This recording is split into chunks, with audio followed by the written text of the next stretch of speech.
What's going on, guys? So I am out here at Blue Compass RV in Corpus Christi, Texas, and we're gonna look at some nostalgia right here. So this is a Mountain Aire. This thing is a classic. It's definitely seen better days. You know, I don't work at this dealership, so I don't really have any any huge incentive to try to sell this thing. So I'm just gonna talk about it. I'm gonna give you my impressions of this pre-owned Mountain Aire fifth wheel that kind of resembles, I know some people are going to get offended when I say this, kind of resembles the Airstream of fifth wheels. Looks like it has fiberglass or an aluminum roof on it. Has some patchwork that's been done to it. It has a few little modern upgrades that have been done to it, but it has some really unique things that I just never have seen, and you definitely don't see them on things like these brand new, you know, Alliance Paradigms. This is classic right here. Hang tight, I'll be right back.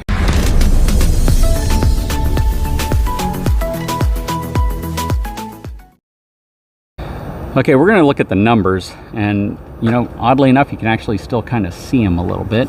So this is going to have a gross vehicle weight rating of, I think, 18,000 pounds. That's what I can kind of get from there. It rides on 16-inch. I'm not sure. I'll check out the tires when I get to them. Yeah, interesting. I can't really see a heck of a lot going on here, but the date is really what I'm also looking for, and this is a 1996, I believe.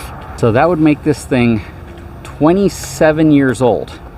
So 27-year-old RV. You know, a lot of folks, when they get into RVs, they actually finance some of these things for like 20 years. So what would a 27-year-old RV look like? This is going to be interesting. So first of all, this is the first thing I noticed walking by it. Check out this front storage. Is this not the weirdest thing you've ever seen? Now, I think you have to lower both of them for this to work. That one's locked, so I can't lower both of them. So this one has to lower first, then you lower this one. You can peek in there and you have a little bit of storage inside of there. Not a crazy amount, but there is some storage inside of there. Check out this cool, unique, interestingly different front pin box. You ever seen a pin box like that? It actually looks like there's some adjustability here. You take these screws out and maybe it slides forward out of this piece. That's your front pin box. You got some lighting right here. Got your 7-way connector. This has a generator in it. I don't know if it has wasps though, so I gotta be careful. Check that out. Onan Emerald Genset. So it does have a generator in it.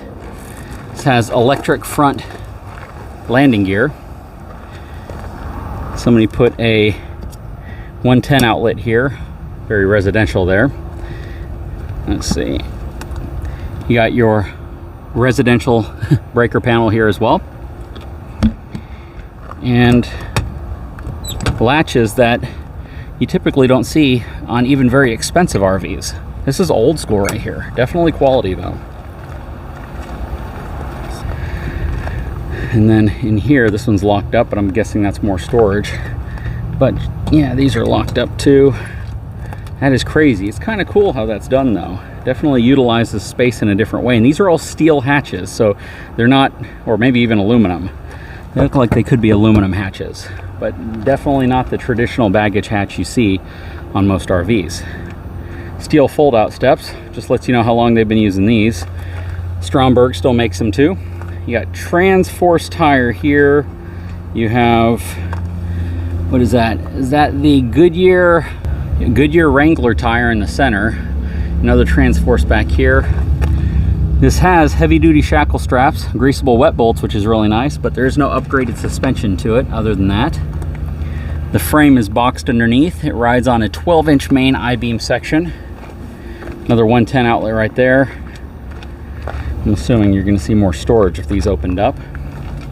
They're not rusting at all, so that makes me believe that it's all aluminum. You got a back bumper, an actual like automotive style bumper. 2-inch receiver back here. Got some storage back here. It looks like the lights probably need to be replaced. Very automotive in terms of how they did the back of this thing.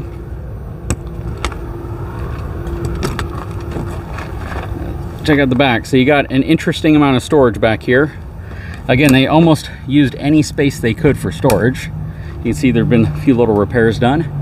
Ladder to get you on the roof. Got a slide out here. Standard framed windows, but you can see it has a window within a window to open up. Looks like they had an AC unit or something going on here. Very, very interesting unit. When this was first released, I guarantee you this was considered like one of the most premium fifth wheels you could buy. And there probably wasn't a heck of a lot of competition at the time. But let's hop inside this thing. None of the slide outs are out, and I'm not going to push them out.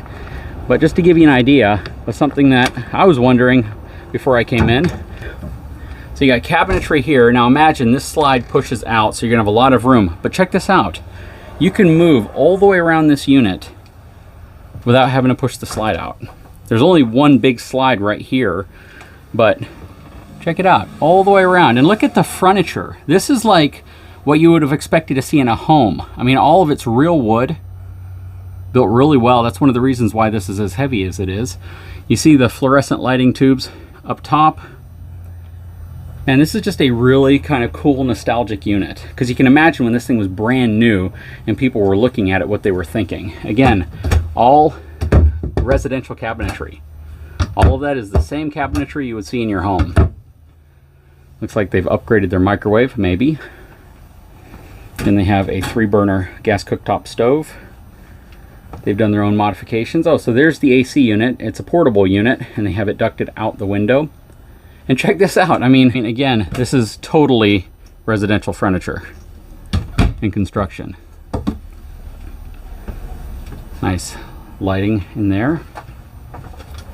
This is crazy. Let's step up to the bathroom area. So the bathroom and the bedroom are actually connected. So very, very interesting how things were done back then. Has a queen size bed.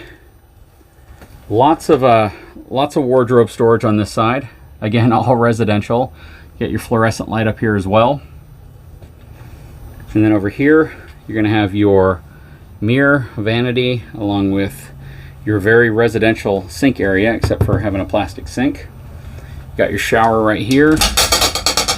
Good size shower. And interestingly enough, the AC is in the shower. I feel like it was put in there. I don't feel like they would have put it there from the factory. But that's probably where they had an opening, so they chose to put it where they had an opening. Looks like you have a closet here. Oh, you have a toilet room. I was kind of wondering where the toilet was, so now I know. And then you have wardrobe space right here. Somebody has used the snot out of this RV.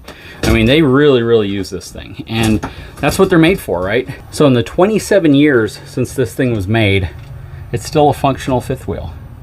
That's crazy, isn't it? Very, very cool. What do you guys think? What would you pay for this? I don't even know what the price is. I didn't look it up. But what do you think the value of something like this would be? Especially considering how they constructed things back then.